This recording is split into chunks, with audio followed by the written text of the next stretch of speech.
तो बड़ी खबर आधार कार्ड को लेकर, जहां पर भारत सरकार इसे लेकर बड़ी तैयारी में है। UIDAI के ऐप को लेकर बड़ी तैयारी में भारत सरकार, जिसे लेकर बताया जा रहा है कि पता, नाम और फोन नंबर को लेकर ये फैसला किया गया है। आधार नंबर जारी करने वाली सरकारी संस्था है जिसका नाम है unique identification authority of India, यानी कि UIDAI। इसके बारे में खबर आ रही है कि जल्द ही ये नया ऐप लॉन्च करने वाली है। ये ऐप इसी साल 2025 के अंत तक लॉन्च हो जाएगी।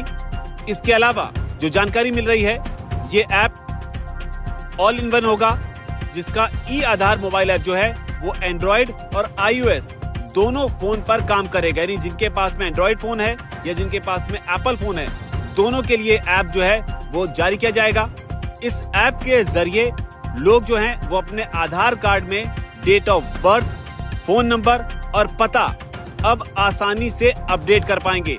जो बड़ी बात यह है कि पहले इन कामों के लिए उन्हें आधार सेवा केंद्र या आधार सेंटर जाना पड़ता था, लेकिन अब ऐसा नहीं करना होगा।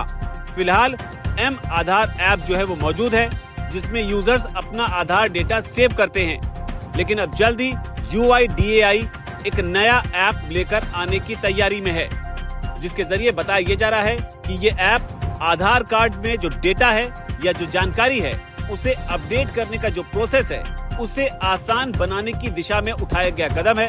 लगातार भारत सरकार की ओर से कहा जाता है कि ईज ऑफ लिविंग, यानी लोगों के जिंदगी जीने के तरीकों को कैसे आसान बनाया जाए, उसे लेकर सरकार काम करती है। और इसी कड़ी में इस नए ऐप को लेकर ये बड़ी अपडेट है, जिसके बाद अब यूजर्स को सरकारी दफ्तरों के चक्कर काटने या फिर बायोमेट्रिक ऑथेंटिकेशन अपडेट करवाने की जरूरत नहीं होगी।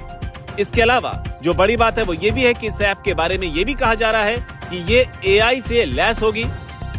इसके साथ ही आधार से जुड़ी जानकारी अपडेट करने के लिए फेशियल रिकॉग्निशन टेक्नोलॉजी का यूज किया जाएगा। तो ये भी जानकारी निकलकर सामने आ रही है, जिसके जरिए माना ये भी जा रहा है कि उम्मीद है कि ये ऐप आधार अपडेट करने का जो प्रोसेस है उसमें तेजी ला सकता है। साथ ही जानकारी ये भी मिल रही है कि ऐप जो है वो आधार कार्ड में डेट ऑफ बर्थ को यूजर्स के PAN card, passport, driving licence या राशन कार्ड से ऑटोमेटिक फेच कर लेगी। हालांकि इस बीच गौर करने वाली बात यह भी है कि UIDAI की ओर से इसके ऑफिशियल डिटेल्स का अभी भी इंतजार है।